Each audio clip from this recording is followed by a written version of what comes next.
You famously said when you were younger there were 5 problems that you thought were most important for you to work on. If you were 22 today, what would the 5 problems that you would think about working on be?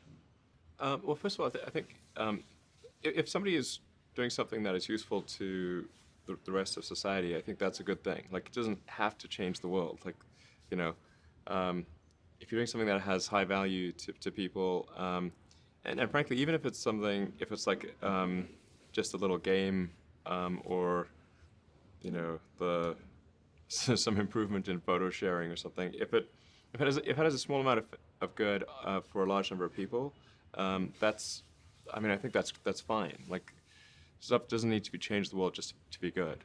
But in terms of things that I think are most likely to affect the future of humanity, I think AI is probably the single biggest item in the near term that's likely to affect humanity. So it's very important that we have the advent of AI in a good way. That is something that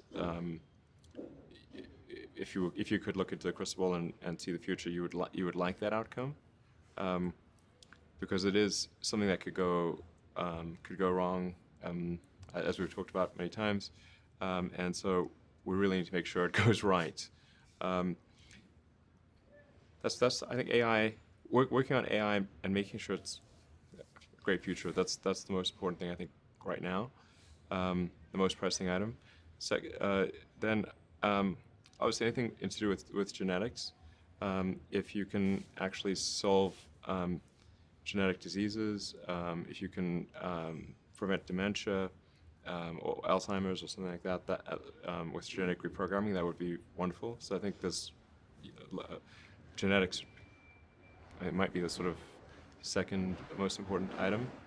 I think having a high bandwidth interface to the brain, like we're currently bandwidth limited. We have a digital tertiary self in the form of our email capabilities, our computers, phones, applications.